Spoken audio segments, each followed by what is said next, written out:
All right, welcome back to Good Day. Back talking with Don Singletary. He is a publishing expert. And now, Don, you're going to tell us a little bit about how folks can get involved. Folks at home, out in the community that maybe want to publish a book of their own. You're actually an instructor of a class. Tell us about that. Everybody has a book in them, and we put together this class of continuing education at Darton College. And it's going to be 2 evenings, 3 hours an evening on Thursday nights, September 20th and the 27th, total 6 hours. And then again, we're going to do the whole workshop again on November 3rd for people who need it on a Saturday from 9 a.m. to 3. So get your ideas together. Anybody that ever thought about writing a book, everybody has a book in them. It's so much fun. We'll have a small class. We'll be able to do personal questions and answers. And it's at Darton Continuing Education, and you can call out there. The number's 317-6730.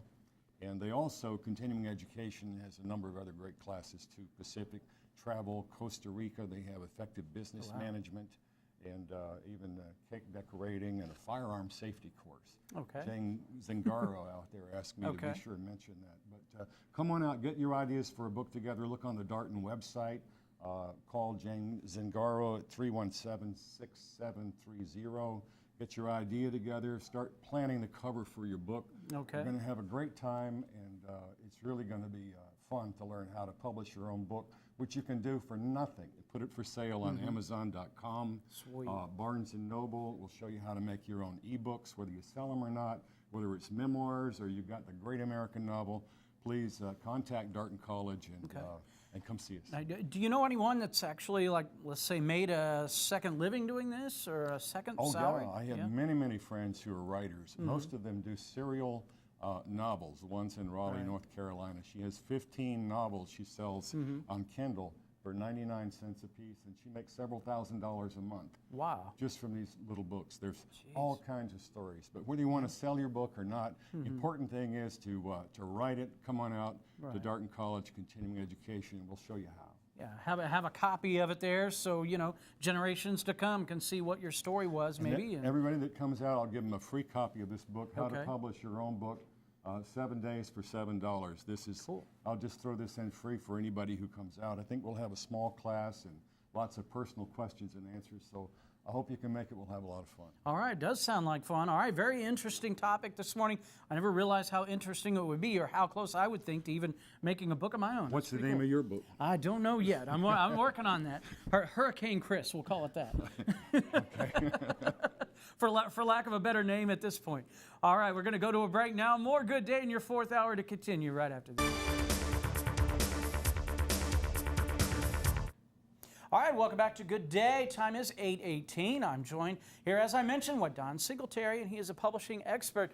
Now, Don, dawn of a new age, kind of, with the internet and with ebooks and all kinds of that stuff, digital books and that kind of thing. What's the first step? If somebody's sitting at home scratching their head like, you know, I have this idea. I think I could write a book, but I'm not really for sure if I can do it. What's the first step they need to take?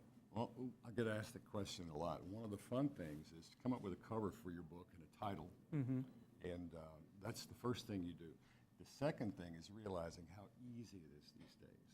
You can publish a book literally in 24 hours. After you upload it, it can be for sale on Amazon.com. Wow. You can make your own private ebooks. You can sell them. Everybody thinks publishing a book might mean that you just want to sell the book. But there's lots of reasons to write books.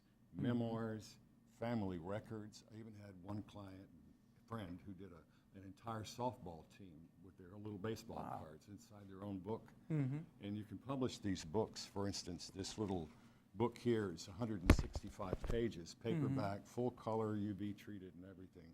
And you can buy your own copies of your book. This is $2.81.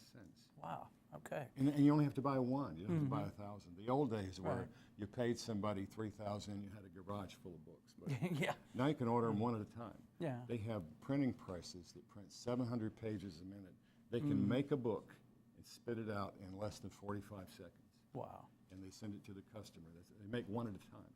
Okay. It's on demand. Nice. So what you just said is modern technology has just taken it to a whole new level as far as just being able to produce a simple book. Absolutely. And this is by a company called CreateSpace, which I'm not affiliated with. It's a subsidiary of Amazon.com. There are 3 or 4 companies that do this. And I'm not selling any particular one. My message is everybody has a book in them, and you know it. Yeah. And you should try. You Yeah. should definitely write it, whether it's ebook, paperback, or both. I encourage people to do both. All right. Well, we'll talk more with you in the coming minutes. And now, first, we're going to turn it back on over to Kelly. Kelly. So we've been talking about Albany Fashion Week, and here's something that kind of goes along with that. Something I don't think anybody ever thought we'd say. Pounds of red meat are on display at a museum in Washington, D.C., but it's not just any red meat. You probably know what I'm talking about. It's the red meat Lady Gaga wore as a dress at the MTV Video Music Awards. It's part of a new exhibit. Renee Marsh has more from Washington, D.C. Lady Gaga turned heads, made headlines, and even made meat lovers say, oh my, when she showed up at the 2010 MTV Video Music Awards in a dress made up of pure meat.